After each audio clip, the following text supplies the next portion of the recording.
Hello everyone and welcome to my Frozen Run tutorial. As always, don't forget to subscribe to the channel or follow me on Twitch. More support means more time for me to provide content, and any help goes a long way. So in the beginning here, I'm going to go to the left side and jump at the start. I do this because snow slows you down in this level, and being on ice is faster overall.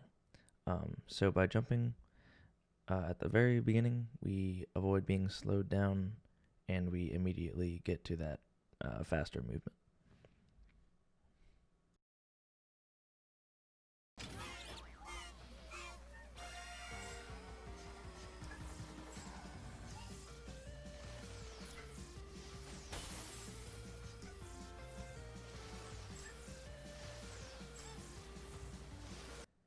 So that segment was pretty straightforward. Just try to keep a straight line and do some simple jumps. From here, we're going to double hover onto an iceberg below the waterfall to the right. It's important to note that if this is your first time loading up the level, this iceberg is not going to be in the correct position, so you will miss it. So either just do a quick restart whenever you start doing these on your own time, or you're just going to fail when you get here. After that, the iceberg cycle will be different, and you will end up in the correct spot.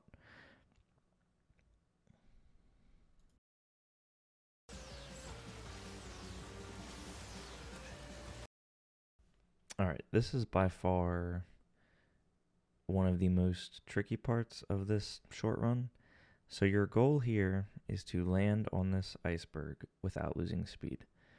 In the many attempts that I've done, I have found that landing on the back end of this iceberg that's flowing towards you right here typically results in you retaining your speed. If you're having trouble, I would watch this back a few times. But jumping off the first iceberg and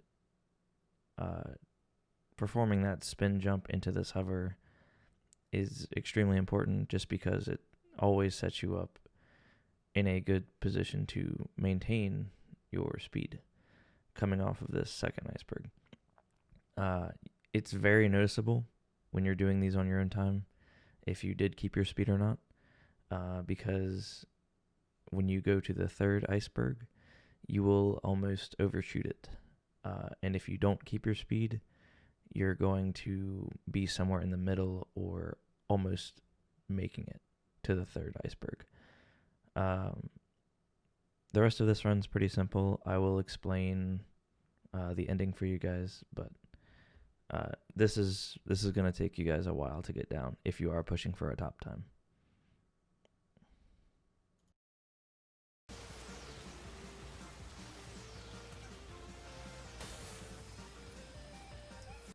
So you'll notice that I did a tiny turn of the camera right there.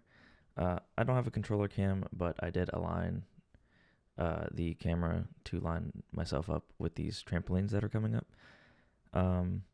I've found more times than not this results in more consistent pathing as opposed to not moving your camera. This part is another tricky part, so you're going to want to skip this first one.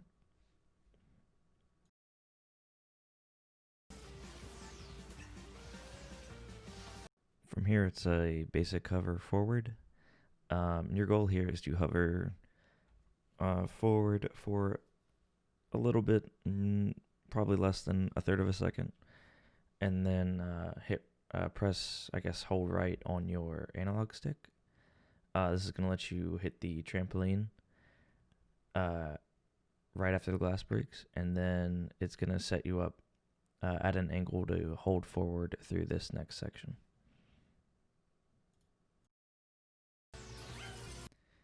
So I do another camera turn here, again for more consistent setups, but you kind of want your screen to look something like this if you're going for consistency. The best way I can explain this is you just want to keep holding forward through here, and when you touch the next section, you're going to want to try to bust the glass in a way that you get a boost.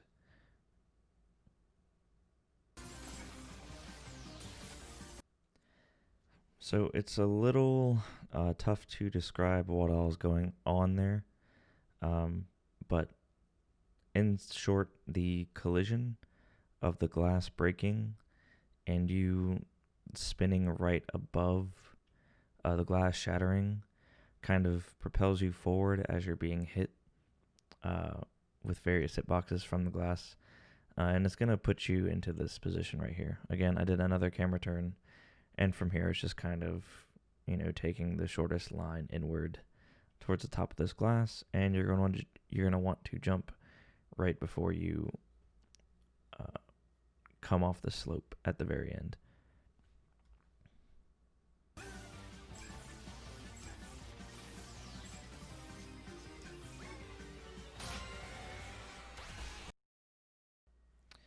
That's all there is to it.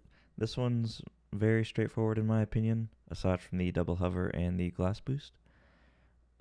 If you don't know how to double hover, it's just a punch right before you fall off a ledge, then hover.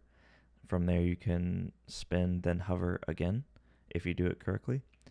I do explain it better in my mountain run tutorial, so you can go watch that video. I don't really want to explain it again, because it is very easy to do once you get the hang of it. Aside from that, if you're wondering where you lose time in this run, it's to not keeping a straight line with your movement, not getting the glass boost, and not keeping your speed in the river section. You'll be surprised how low your time goes once you start keeping your speed in that river section.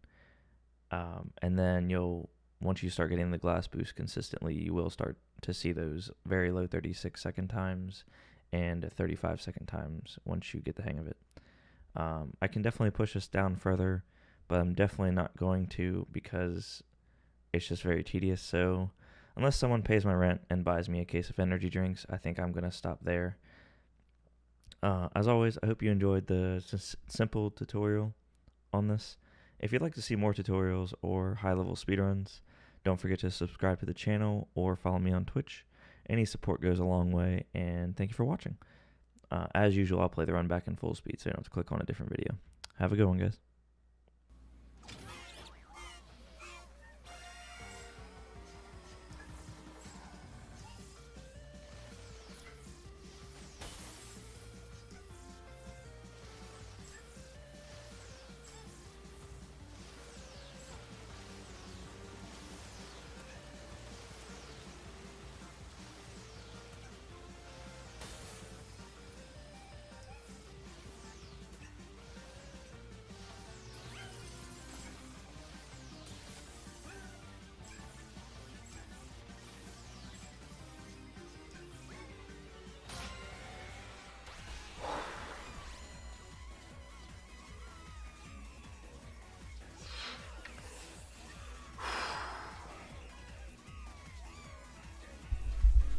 Oh my god.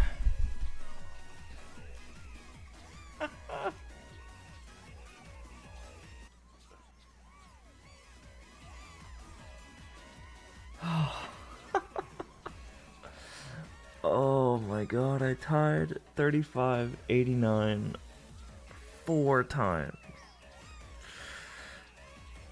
Oh, finally.